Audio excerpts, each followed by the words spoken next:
엘리야가 바알을 물리치고 이세벨의 협박으로 이제 도망가서 굴에 들어가 이제 숨어 있습니다. 저의 일생을 생각해 보면 두려움의 연속이고 승리했나 하면 늘 이렇게 참담한 일이 일어나곤 합니다. 여호와의 말씀이 그에게 임하여 이르시되 엘리야야 네가 어찌하여 여기 있느냐 무엇을 하고 있느냐고 하십니다. 그러나 저도 때마다 하나님께 나의 열심히 유별나고 특심해가지고 열심히 살았지만은 오직 나만 남았다고 나를 모두 죽으라고 하는 것 같다고 했습니다. 그러나 주님이 어루만지고 머물게 하시고 말씀 임했기에 굴에 있다가도 이렇게 말씀이 임했습니다. 이렇게 나를 위한 두려움에서 교회를 위한 두려움으로 점점 바뀌어져 갔지만은 그래도 두려움은 늘 임합니다. 그럼에도 하나님은 성실하게 저를 효과적으로 돌보셨어요. 제가 정신줄을 놓고 싶은 때도 이제 많았지만 죽지도 않고 이혼도 안 했기 때문입니다. 저는 4대째 모태신앙이지만 저에게 감추어져 있던 하나님의 경륜을 깨닫기 위해서 성자 하나님은 저를 이렇게 낮아지게 하셔서 용광로 속에서 훈련시킬 수밖에 없었어요. 지나고 나서 보니 성령 하나님이 어찌나 효과적으로 저를 도우셨는지 제가 아버지 품으로 돌아와서 안식하며 여러분도 아버지 품으로 돌아오기를 간절히 원해서 오늘 이제 저의 간증을 나누겠습니다. 제가 얼마나 열심히 득심이었는지 그리고 주님은 그때마다 네가 어찌하여 여기 있느냐 하셨는지 오늘 이게 주제입니다. 들어보세요. 첫 번째로 어릴 때입니다. 어릴 때 제 인생에 제일 먼저 찾아온 고난이 뭔가 하면요. 아들을 못 낳는 그 어머니의 고난이었어요. 근데 예수를 믿었는데 왜 아들을 못 낳는가? 예수 안 믿는 작은 엄마는 아들 제족인데 예수 믿는 엄마는 왜 딸 제족이가 돼서 딸 낳으면 아들 낳고 딸 낳으면 아들 낳고 정말 하나님 너무나 고르시는 것 같은 마음도 이제 들었습니다. 저희 아버지는 피난 내려와서 토건업을 하셔서 돈을 굉장히 많이 버셨어요. 그러니까 이제 그 돈 가지고 아들 낳으시려고 너무 기복적으로 교회에서 섬기신 것 같아요. 지극정성으로 교인들을 섬기고 목사님을 섬긴 나머지 목사님이 너무 그 정성에 감복하여 아들 이름을 하나 점지해 주셨는데 그 이름을 김자양자 제자라고나 할까요? 그런데 아주 그 전쟁통에도 그 의과대학 부속병원에 들어가서 날 받아가지고 부속 파란 유똥이불에 파란 욕조 다 준비하고 스탠바이 들어갔는데 제가 나왔어요. 제가. 근데 당시 그 우리나라가 다 기복신앙 아니겠습니까? 돈이 많은데 돈으로 교회 섬기는 거 뭐라고 할 수 있겠어요? 그런데 엄마는 딸 낳은 거에 대해서 해석이 안 됐습니다. 내가 그렇게 섬겼는데 어떻게 인생을 다 산 것처럼 슬퍼하셨어요. 쇼크가 컸어요.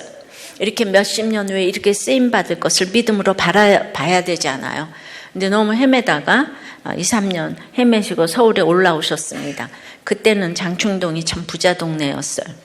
그 동네 부자 동네에 사시면서 엄마가 얼마나 이상하게 사셨는지를 좀 아셔야 합니다. 새벽부터 저는 이제 변소라고 부르겠어요. 변소 청소하러 가시고 남의 집 빨래해주러 다녔어요. 2층 양옥집에서 살았는데 자녀들 하나도 안 돌보셨어요. 엄마는 학창시절 1등을 해봤기 때문에 딸의 공부에 관심이 하나도 없었어요.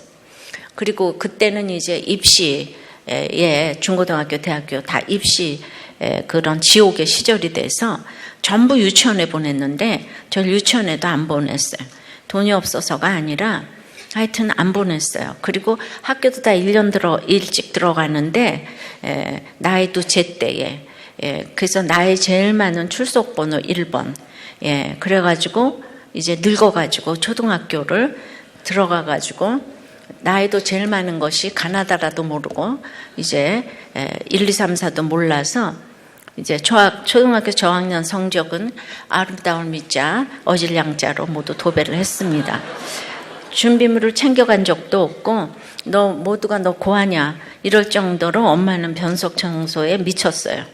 그래서 이제 내 나이 9살에 나는 아무도 돌봐주는 사람이 없다고 해서 정신연령 30살이 되었어요. 그러니까 엄마는 그 당시에는 가장 인류 학교로 꼽히는 평양의 서문권유를 나온 재원인데요. 막 테니스 선수이기도 하고요. 그런데 그때 화장실이 재래식이잖아요. 그런데 아침마다 화장도 전혀 안 하시고 이 똥내 나는 몸빼바지를 입고 날마다 청소하시고 눈물로 이제 기도하고 오셨어요.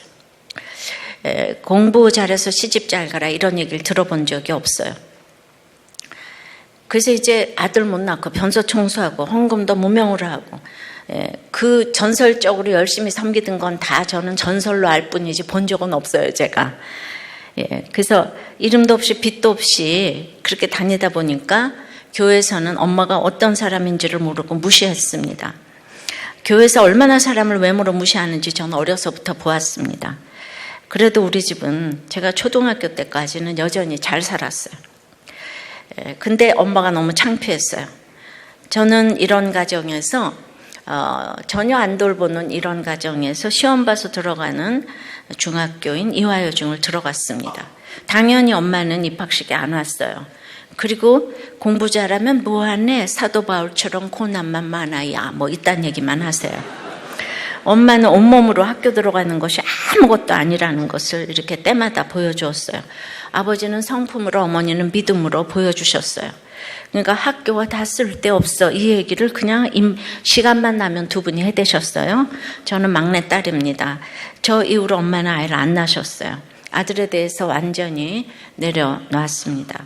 적용해 보세요. 여러분의 어릴 때는 어땠습니까?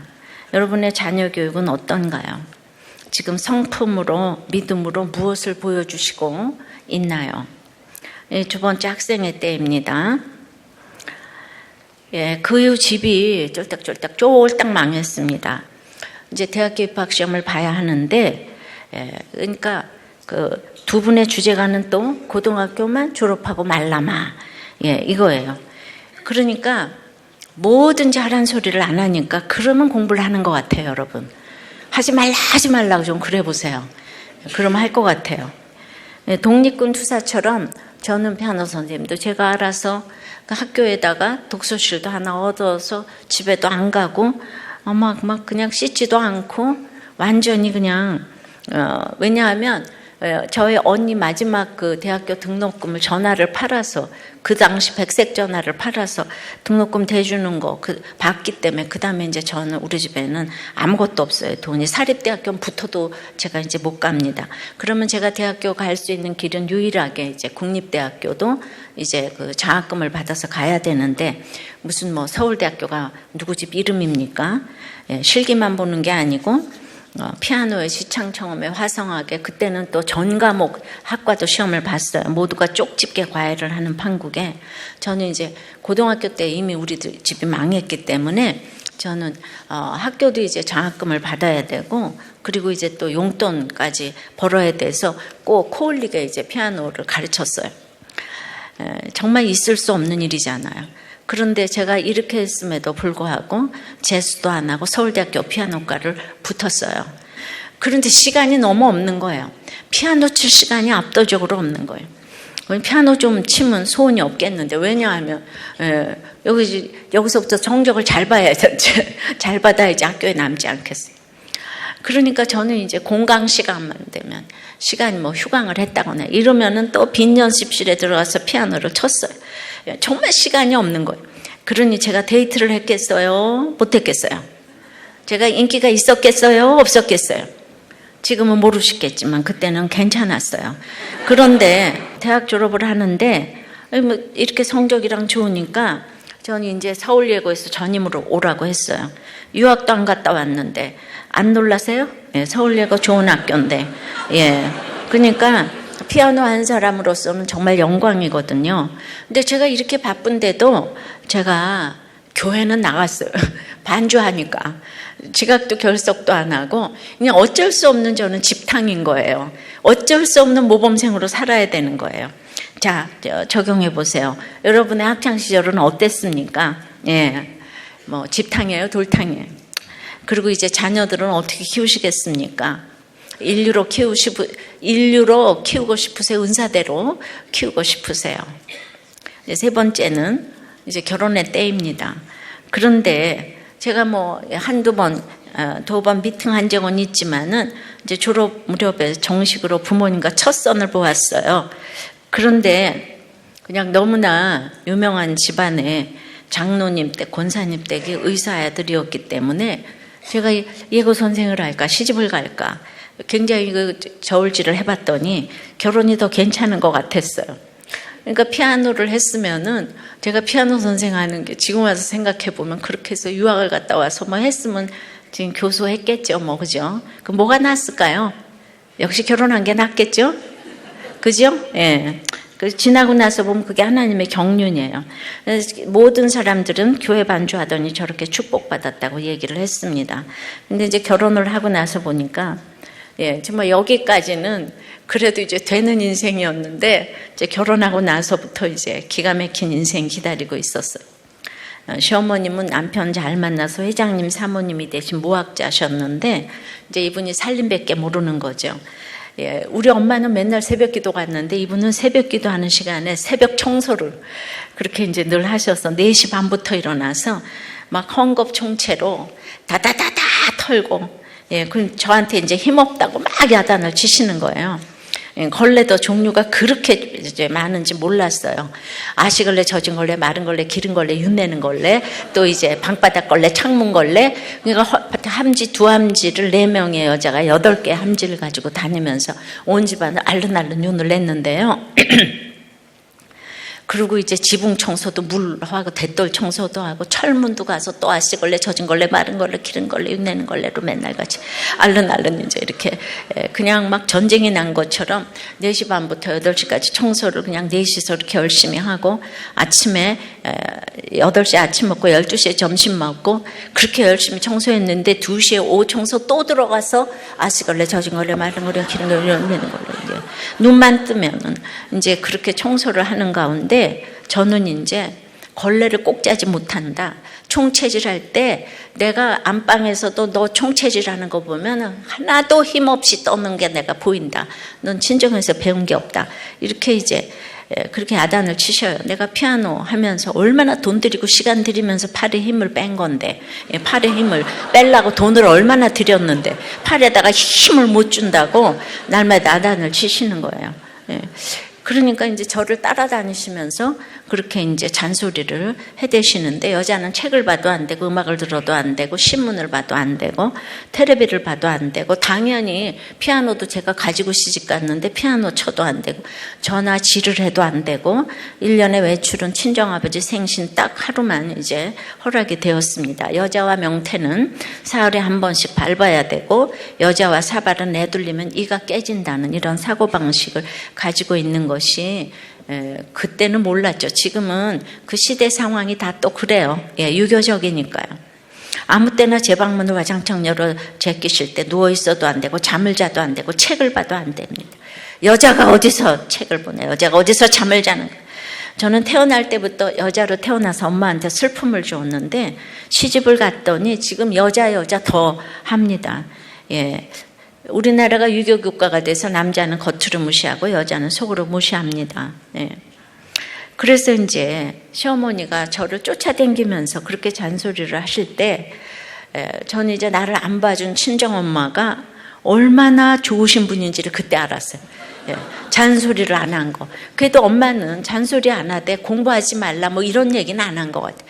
뭐 잘하지 않아도 된다 그랬지 무슨 뭐 저를 못하게 뭐 이거 너는 공부해야 되니까 저기 빨래해라 뭐 이런 얘기 하신 적이 없는데 근데 부자들은 또 아껴서 부자가 되잖아요. 선풍기를 키면은 이 가난한 집 딸이 말이야 돈 아까운지 모르고 함부로 선풍기를 킨다고. 그때 우리 그 몇십 년 전에 월풀 그냥 에어컨에 그냥 월풀 냉장고에 제네럴 일렉트릭 냉장고 그 쫙 있는데 아무것도 안 켜고 안 쓰고 그래서 입만 열면 가난한 집 딸이 인격적으로 모독을 하시는데 우리도 옛날에 부자로 살았는데 말입니다. 부잣집에 시집을 갔는데 아무도 나에게 돈을 안 줘요. 돈은 표고에서 이제 봐야 될 지경이에요. 내가 대학교 때 얼마나 돈을 잘 벌었는데 비단 치마 속에 넝마 같은 삶을 살았습니다. 썩어질 놈의 그 몸땡이를 애낀다고 걸레질할 때도 고무장갑도 못 끼게 하셨고 또 세탁기는 국을 끓여 드시려나, 예, 또 이불 빨래도 다 발로 하라 그래서 제가 주부 습진이 생겼어요. 아우나 아까워지를 잘해도 소용이 없었습니다. 시부는 첫날부터 시어머니에게 눈만 뜨면 야단을 맞았어요. 나름대로 노력을 했어요. 걸레를 못 짜니까 뒤에다가 이렇게 딱 널어놨다가 알맞은 습도를 뿌려가지고 검사를 이제 이렇게 받았어요. 예. 그러니까 그런데 걸레도 맨날 같이 비누질을 못하게 하시고 한 이틀에 한 번씩, 사흘에 한 번씩, 그러니까 하루는 방맹이만 빨고 이제 두 번째 날에는 그 빨래비누를 써서 이 애끼는 거를 따라갈 수가 없죠. 그거가 지금 우리도 교회 하는데 얼마나 도움되는지 아세요? 그거 오랫동안 몸에 익혀야 돼요. 이게 몸이 기억을 해야 돼요. 그래서 저 때문에 아주 우리 부교육자들이 죽으려고 그래요. 전기불 끄고 돌아다니고 제가 이제 혼자 이러거든요. 예. 그런데 청소를 마치고 이렇게 방에 있어도 쉴 수가 없는 거예요. 예.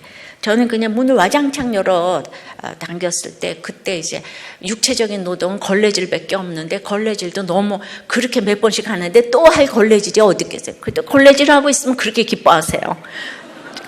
그래서 제가 팔자 없는 뜨개질을 배워가지고 그거 하면은 있잖아요. 걸레질 안 해도 되잖아요. 그래서 걸레질을 해가지고 킹사이즈 침대볼을 2개나 떴어요. 그리고 지금은 코 잡을 줄도 몰라요. 하나님의 은혜로 이렇게 시집살이를 세게 했어도 저는 그냥 동이 서이사 먼 것처럼 다 잊어버렸어요. 이게 참 은혜인 것 같아요. 시킨 사람이 더 시킨다 그러잖아요. 예, 그건 우리 며느리한테 물어보시면 되겠습니다. 예. 엄마는 대학교 때 새벽기도 다녀오시다가 교통사고로 그 자리에서 돌아가셨어요. 예. 그런데도 우리 시어머니는 걸레 하나 못 반다고 배운 게 없어서 그렇다고 뭐 조금만 야단치실 일이 있을 때만 너희 엄마 데려오라고. 우리 엄마 돌아가셨는데 말이죠. 예. 그래가지고 이제 무학자인 시어머니와 또 무학자인 세 무학자와 한 고학력자가 아침부터 저녁 때까지 같이 사는데 뭐 대화의 주제가 주로 뭔가 하면 멸치의 똥을 땄냐 안 땄냐, 붙었다 안 붙었다, 뭐 이러면서 밤에 뭐 그게 뭐 찌꺼기가 붙었다 안 붙었다, 그냥 뭐 피를 뺐다 안 뺐다, 그냥 빨래를 뒤집었나 널었냐, 빨래를 2시간씩 우렸냐 안 우렸냐. 그래서 딱 우려놨으면 걸어놔서 어머니가 다시 와가지고 막 그걸 이제 방맹이로 해서 거기 뿌연 물 나오면 이거를 빨았다고 빨았느냐, 그래서 마당에 패대기질을 치니까 눈만 뜨면 야단을 맞았어요. 저는 이제 어려서는 이 엄마보다는 큰언니가 무서웠는데 이게 이제 이렇게 제가 가슴 울렁증이 있는데 시어머니가 너무 무섭고 그냥 남편이 너무 무섭고 그냥 그러니까 이제 네가 어찌하여 여기 있느냐가 늘 들리는 거야. 네가 이렇게 피아노 학원 했는데 어찌하여 지금 여기 있느냐. 예, 그게 안 들리겠습니까? 그런데 그러기에는 제가 그 걸레질에 순종하고 살기엔 제가 너무 화려한 학창 시절을 보냈잖아요. 전 서울대학교에서 여학생회장도 했어요. 인간관계도 나쁜 사람이 아니었습니다. 그런데 정말 그 육체적인 것뿐이 아니라 그 인격적으로도 가난한 어쩌고 저쩌고 이렇게 얘기하시니까, 근데 남편이 저를 얼마나 꼬여서 결혼한 줄 아세요? 결혼하기 전에 남편은 내 눈에서 눈물 한 방울 안 나게 해주겠다. 1년에 한 번씩 독주회를 열게 해주겠다. 그래서 결혼했잖아. 그래서 왜 약속 안 지키냐 그랬더니 그걸 믿었냐 이렇게 얘기를 하더라고요. 예. 그러니까 이제 때는 늦었잖아요. 그죠? 예. 그렇다고 제가 남자들 굉장히 존경합니다. 예. 제가 굉장히 존경해요. 앞으로 계속 들어보세요. 저는 오직 남자 존경 그거밖에 없어요. 이때 나를 향한 하나님의 경륜이 깨달아졌겠습니까? 월남 치마 입고 매일 빨래하고 손에 주부 습진까지 생겼는데 문제는 시장도 아줌마만 가고 저는 새댁이라 문밖 출입을 못하는 거예요. 교회도 못 가고 시장도 못 가고 감옥에 갇혔는데 걸레질하는 것 외에는 나의 삶의 의미가 아무것도 없는 거예요. 예. 그래서 이제 이런 이제 팔자 없는 걸레질과 뜨개질로 밤이나 까고 멸치똥이나 따면서 아침 4시부터 얼마나 살림하는 게 힘든지를 4시서 그렇게 하루 종일 해도 힘든 게 살림이에요, 여러분. 근데 직장까지 나가는 이 사람들이 어떻게 살림을 하겠어요? 내 여자가 시아버지와 남편 두 사람을 섬기려고 그렇게 하루 종일 돌아가도 할 일이 그냥 맨날같이 많았어요. 우리 시아버님은 한 교회에 옛날에는 다 유명한 교회밖에 없어요. 재정장로, 수석장로였습니다. 주일이면 우리 가족들이 모두 이렇게 장로석에 가서 앉으면은 모두가 부러워하는데, 또 저를 한복을 입고 다니라고 그래서 한복을 입고 가면 그렇게 또 제가 한복이 잘 어울려요. 여러분들 아다시피. 그래가지고 이렇게 한복 입고 가서 딱 앉아. 우리 시어머니가 또 굉장히 저보다 또 한 인물 하셔서 우리 쫙 앉아 있으면은 안 부러워하는 집이 없잖아요, 그죠? 그런데 이렇게 손 붙잡고 교회 나가는 주일 예배에는 아무것도 못 나가게 하셨습니다.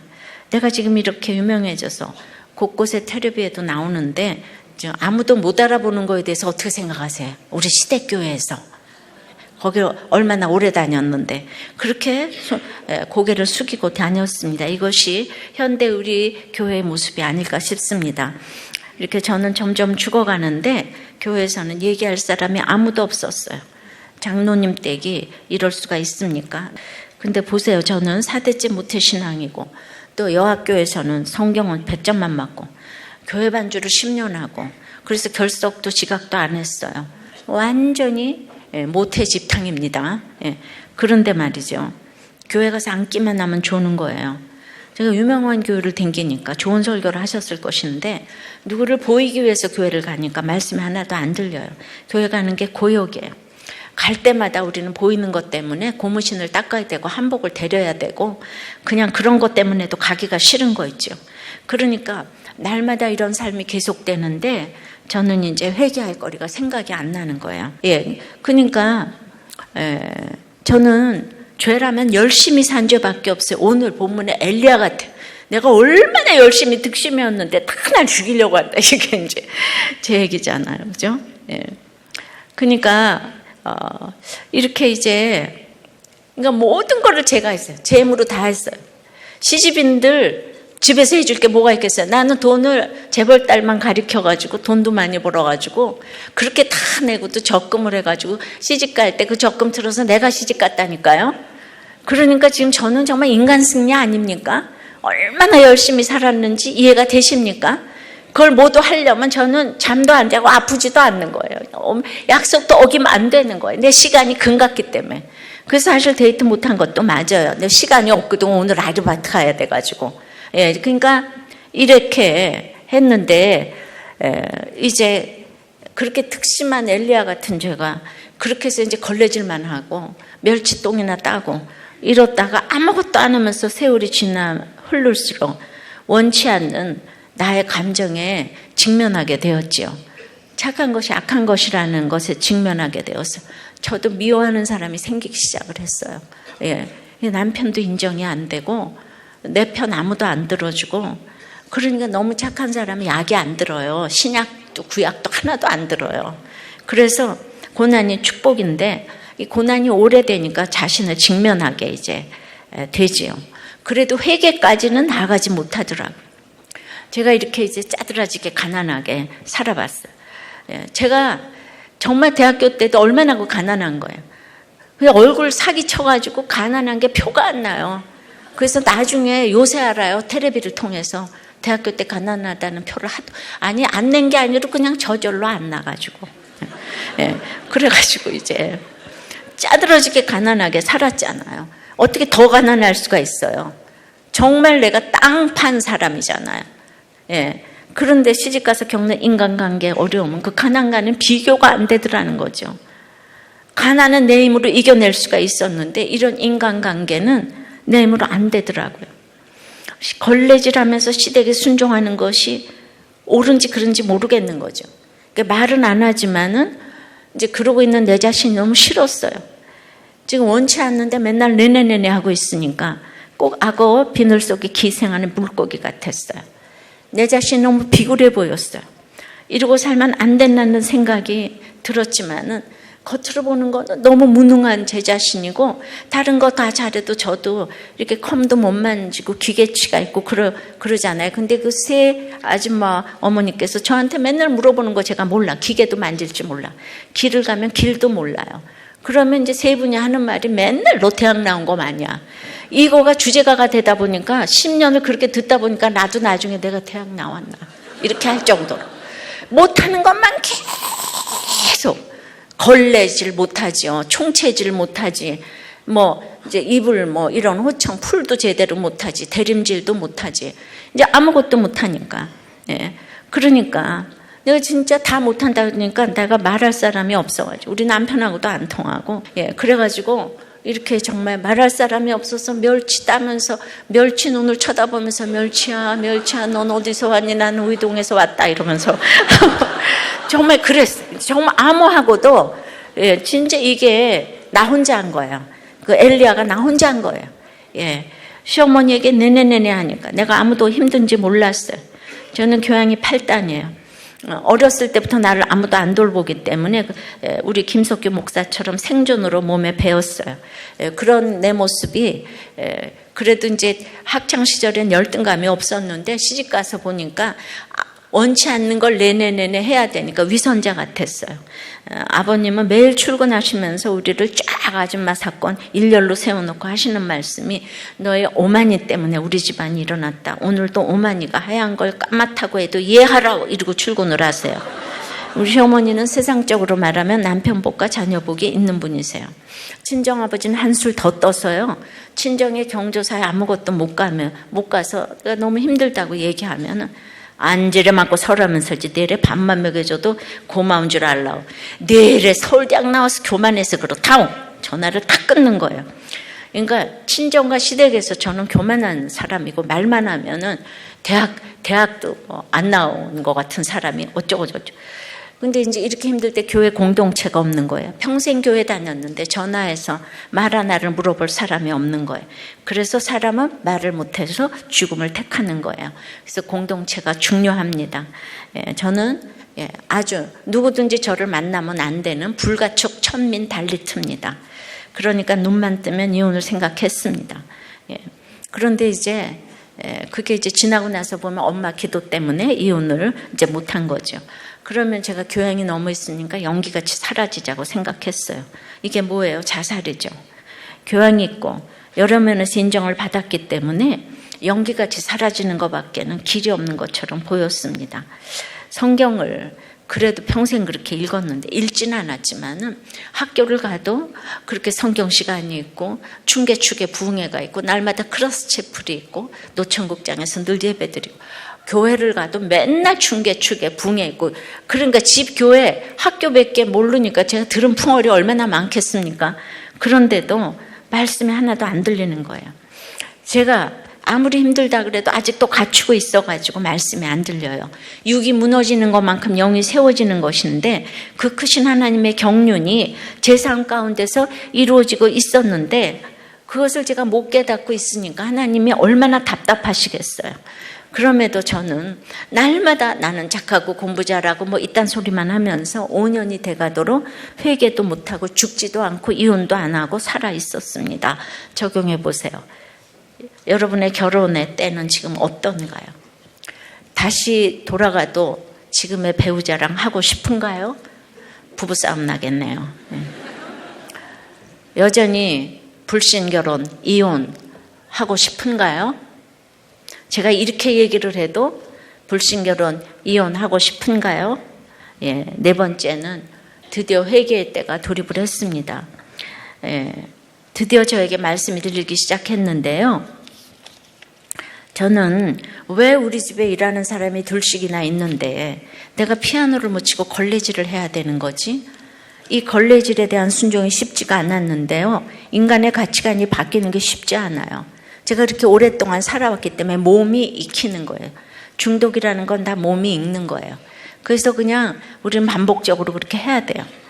그런데 이게 너무 쉬운 것 같은데 내가 걸레질이나 하는 주제인데 그거에 대한 인정이 쉽지가 않더라고요. 그래서 제가 그러면서 아무것도 근데 겉으로는 또 순종하고 있잖아요. 여러 과정이 있지만은 이거 여러 과정을 다 설명할 수는 없고요. 결론적으로 말하면은 굴 속에 있는 저에게 네가 어찌하여 여기 있느냐.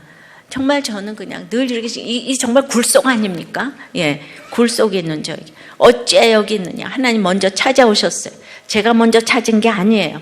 제가 집회를 간 것도 아니에요. 집에서 걸레질만 하고 있었어요. 날 때부터 소경된 거지는 빛을 본 적이 없었습니다. 자기 눈 뜨게 해달라고 기도한 적도 없어요.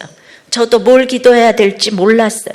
그냥 눈만 껌뻑껌뻑 뜨고 그냥 숨쉬기 운동만 하고 있는데 소경을 보아주신 예수님처럼 예수님이 저를 보아주신 거죠. 저의 친정어머니 생각이 처음으로 났는데요. 어렸을 때부터 엄마는 생각도 하기 싫었어요. 나에게 전혀 도움이 안 됐고, 우리 엄마 참, 그 학창 시절, 고등학교 때부터 저를 피아노를 가르쳐 줬던 선생님은 아직도 살아 계시는데, 그 선생님은 아직도 살아 계셔서 난 양재 엄마를 본 일이 한 번도 없다. 이 증인이세요. 제가 그렇게 해서 서울대학교까지 갔으면은 그래도 뭐 선물 하나 사들고 가야 되잖아요. 우리 선생님이 뭘 받지도 않고 가르치셨는데. 그래서 제가 남대문 시장에서 거울 하나 사들고 혼자 찾아갔다니까요. 근데 그 거울 지금까지 가지고 계시대요. 그 우리 참 주면 좋겠어요. 그러니까 제가 이게 기억이 나잖아요. 그러니까 제 얘기가 다 사실이라니까요. 제가 얼마나 상처가 많았겠습니까? 교회 변소 청소는 하면서 이 사람 배우지 않은 분도 아닌데 테니스 선수까지 했던 그 옛날에 남의 집 신방 가면서 내 졸업식 입학식은 안 오고 완전히 변소 청소 예수에 미쳤어요. 생각하고 싶지 않는 엄마예요. 게다가 교통사고로 새벽기도 가시다가 돌아가셨어요. 새벽기도 갔다 오시다가. 그래서 추억할 게 없어요. 놀러 간 것도 없고. 근데 지금 목회를 하는데 우리 딸도 그럽니다. 나는 엄마랑 어디 댕긴 데가 없어. 이렇게 얘기해요. 그래서 늙기 전에 추억의 박물관을 좀 만들어야 하는데 딸도 아들도 저랑 어디 가본 적이 없다고 해서 이제 같이 가려고 하지만은 좀 쉽지가 않네요. 정말 저는 생각나는 것이 없는 엄마한테 생각나는 게 하나 있는데 그 똑똑한 엄마가 목사님 설교를 다 노트해 놓은 거예요. 주일 설교, 부흥회, 수요 설교, 금요 설교, 뭐 새벽 철야 설교, 수많은 부흥회. 그땐 부흥회가 또 많았거든요. 그리고 이제 또 유명한 교회다 보니까 유명한 목사님은 다 오셨는데 그 수십 권 대학 노트가 있었는데 우리가 이제 좁은 집으로 이사 갔잖아요.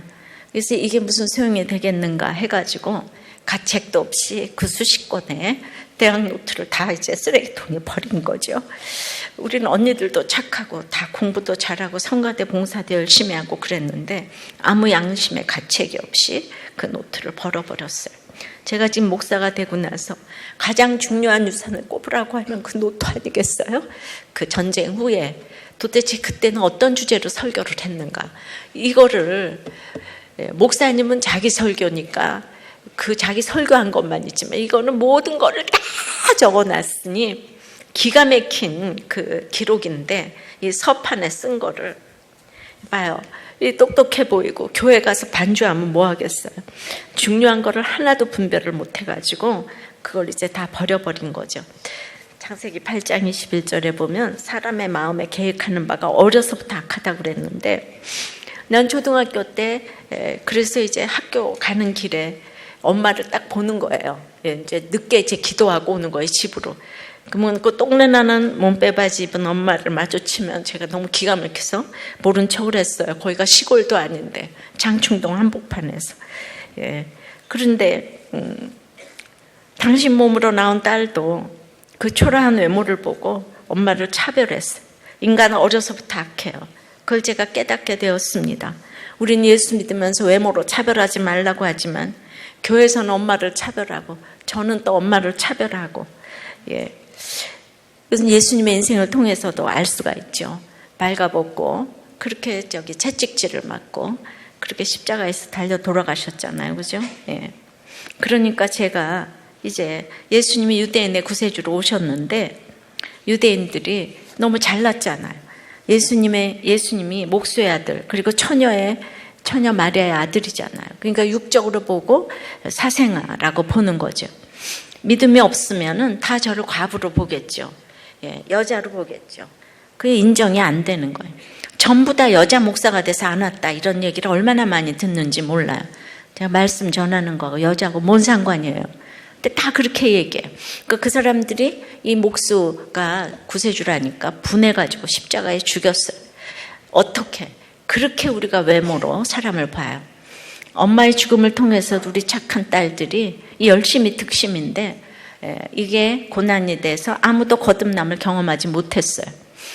그러나 내가 땅끝까지 내려가면서 너무나도 시댁에서 차별을 받으면서 정말 입만 열면 눈만 뜨면은 걸레질과 이런 걸로 차별을 당하고 그냥 모든 건 세대기가 잘못했고 뭐 그냥 목욕을 한 번 해도 다 욕조를 마른 걸레질로 다 이렇게 닦아놔야 되고 세수 한 번을 해도 세면기를 다 마른 걸레질로 닦아놔야 되는 그 물기만 있어도 세대기가 했다 그러고 눈만 뜨고 잘 때까지 나는 못하는 거 투성이에요.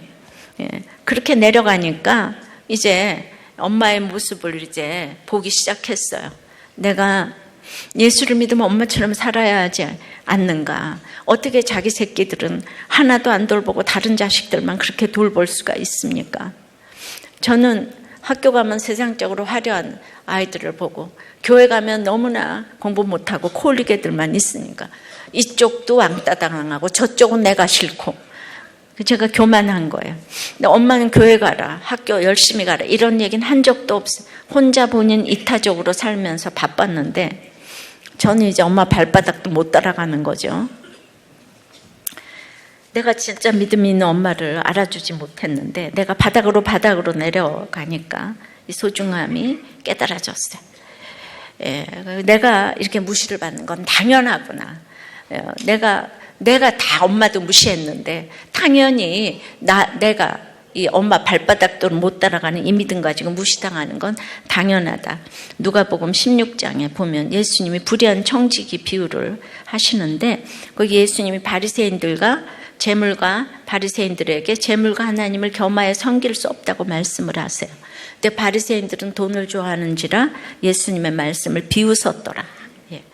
자기를 높이고 스스로를 옳다 여기고 사람들에게 높임을 받는 것이 하나님께서는 미워하시는 것이라고 그랬는데 제가 딱 바리새인인 거예요. 제가 돈을 좋아해서 사명 때문에 공부하고 피아노 치고 결혼한 게 아니라 야망 때문에 공부하고 피아노 치고 결혼했기 때문에 더 쉽게 말하면 돈 좋아서 모든 것을 했기 때문에 그러니까 자기를 높이고 맨날 나는 착하고 공부 잘하고 그 다음에 그냥 사람들에게 높임을 받는 것이 제가 얼마나 인정을 받았으면 이 가난한 집 딸에게 다 이렇게 피아노를 그냥 가르쳐 줬겠어요.